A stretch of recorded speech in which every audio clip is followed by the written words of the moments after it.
I can't believe it. Over a third of the homes for sale right now in Seattle have taken a price reduction, and they're doing this in spring. Typically, this is the best possible time to sell your home. Meanwhile, inventory has hit about 2,400 active listings.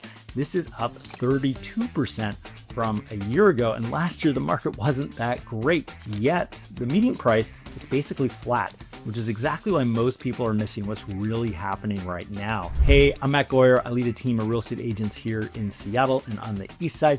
I'm tracking this market for over 20 years and happy to share what I'm seeing out here. And that is that the market has fundamentally shifted from the seller-dominated frenzy that we've seen for the last 10, 11 years to something completely different. What you're about to see are 7 shifts happening right now that create opportunities most people are gonna miss. I believe that the median price being flat year over year is really masking some of the biggest changes we're seeing in buying power since the pandemic.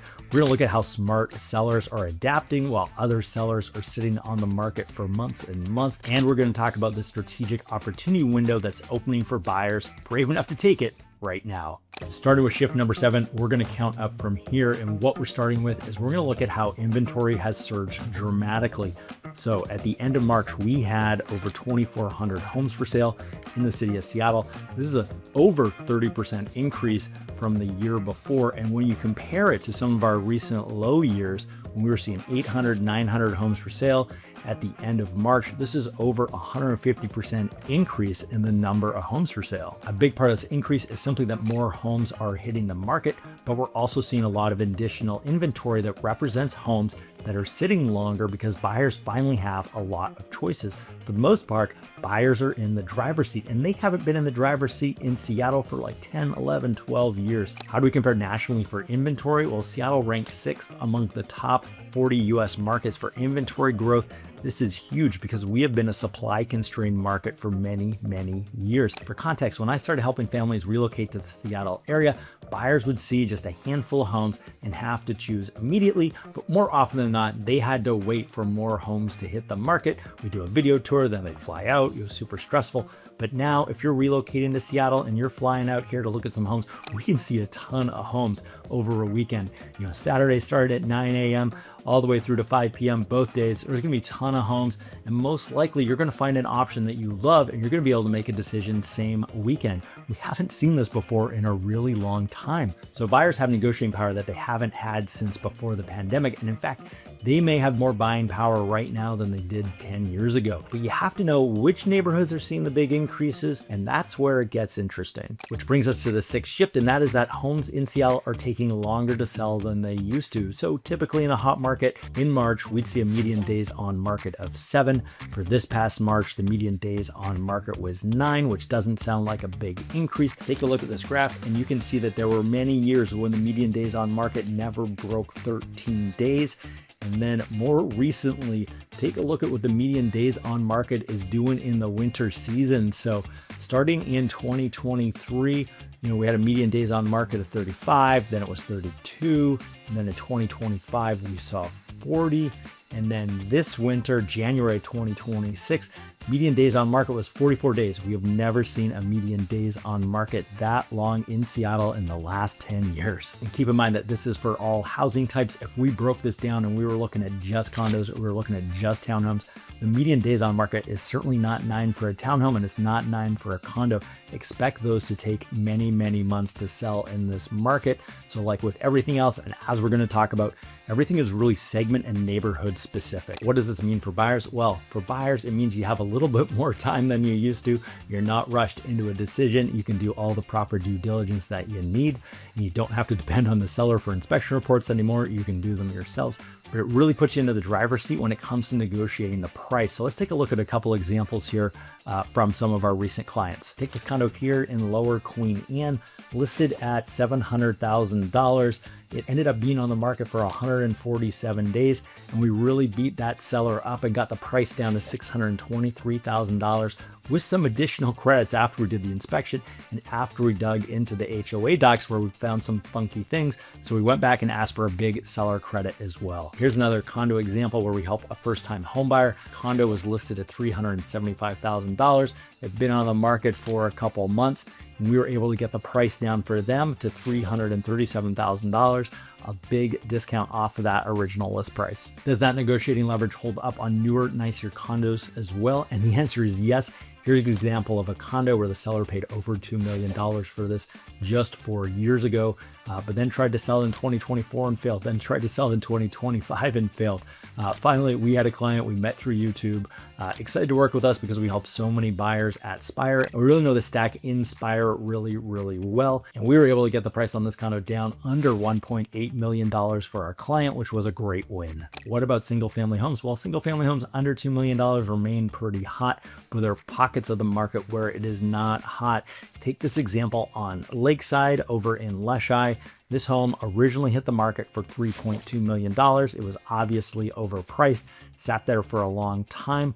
We made an offer, seller wasn't interested, no problem, we're patient, so we patiently waited. They did a price reduction to $3 million, and then we came in and we got that price down from $3 million down to $2.7 million, negotiating a huge discount for this buyer, and now they're getting a great waterfront home at a reasonable price. Now, another shift number 5 is that price reductions are back, and they're back in a big way. Looking at Redmond right now, we can see that 33% of homes for sale right now in Seattle have had price cuts.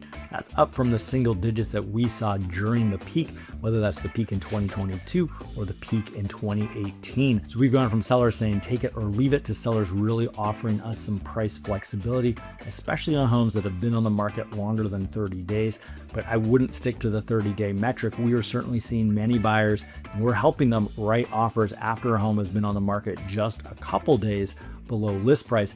If the signs are showing that this home is not going to be a hot home, we know that these sellers are getting nervous faster than ever. And so we swoop in as quick as we can to negotiate that discount before somebody else does. If I was a buyer in this market right now, I'd go to Redmond or Zillow and say, show me all the homes that have been on the market 7 days or more. These are all the homes that have likely gone past an offer review deadline. And now that seller is second guessing their price. And many of them have really high holding costs and they just want to be out. So these are the homes I'd really focus on. And certainly if you change that filter, you're looking at homes that have been on the market 30 days, 60 days, 90 days.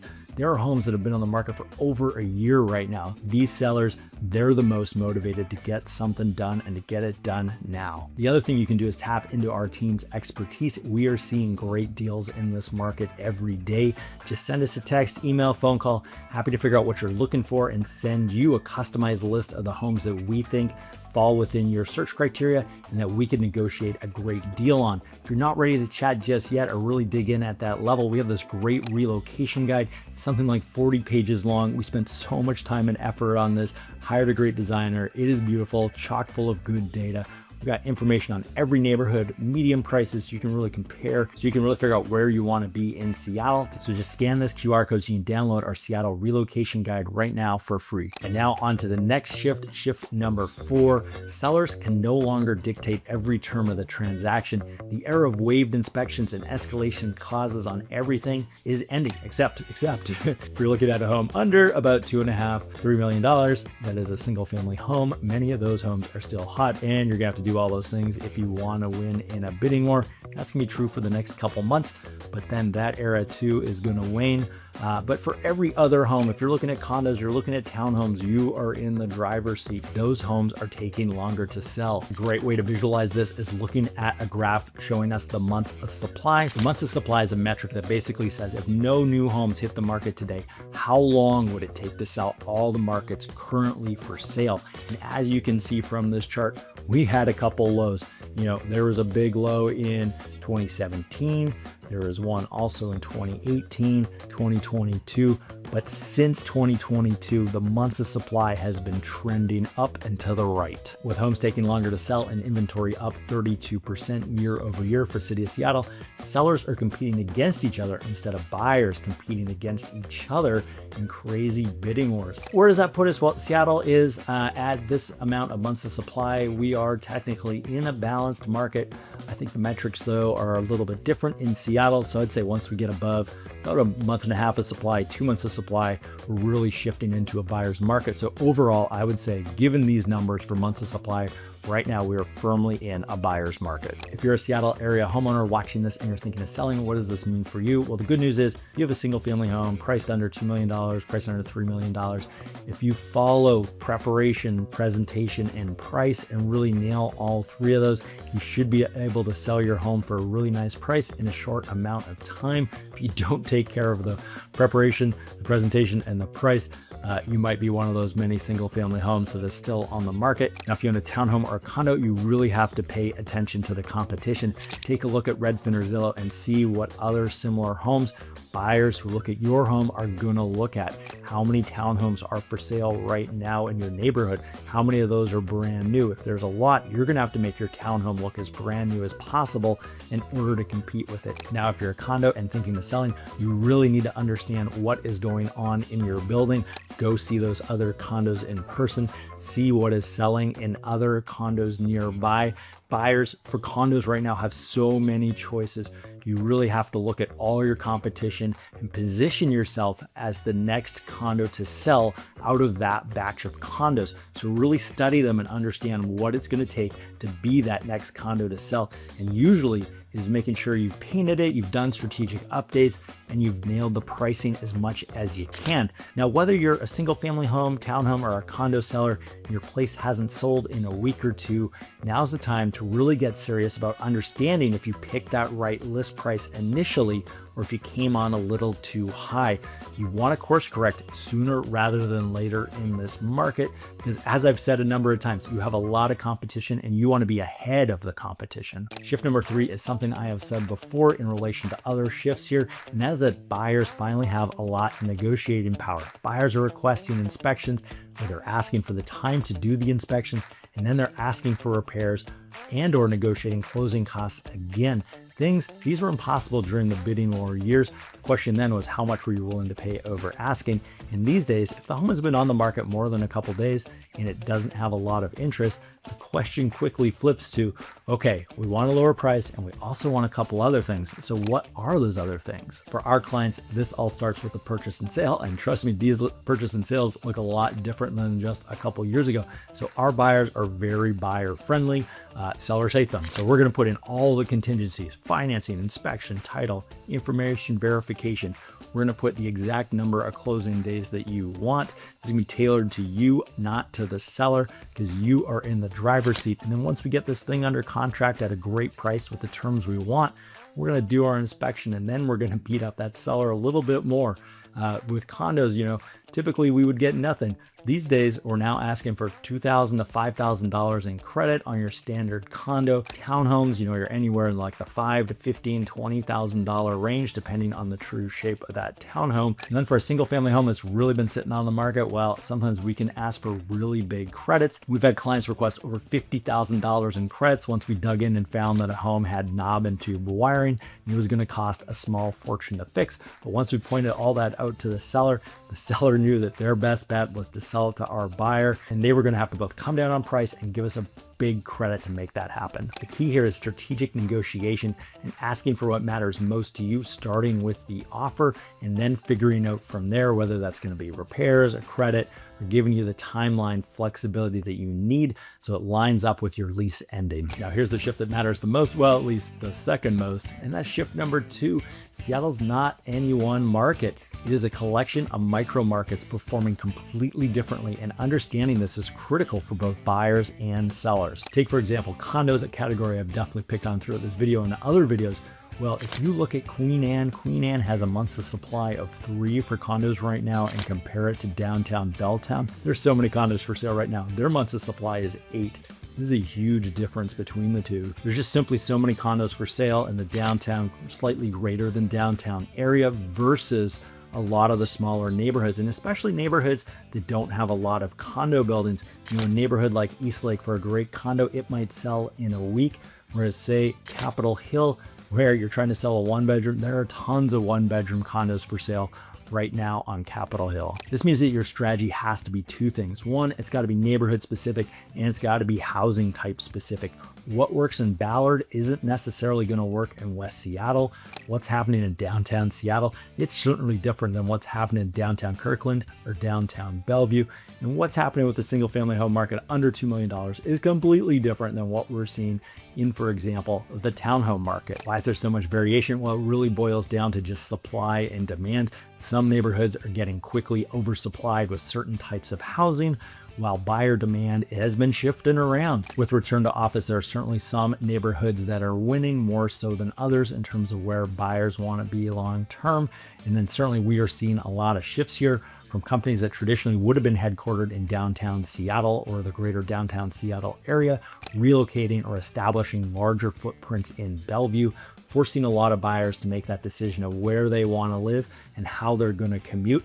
And more people are making the decision to move to the other side of the lake to shorten their commute times. So for buyers, you really want to research the specific neighborhoods that you're considering. You don't want to look at this as just Seattle as a whole. And certainly you don't want to make the mistake of thinking as Seattle as the Seattle area.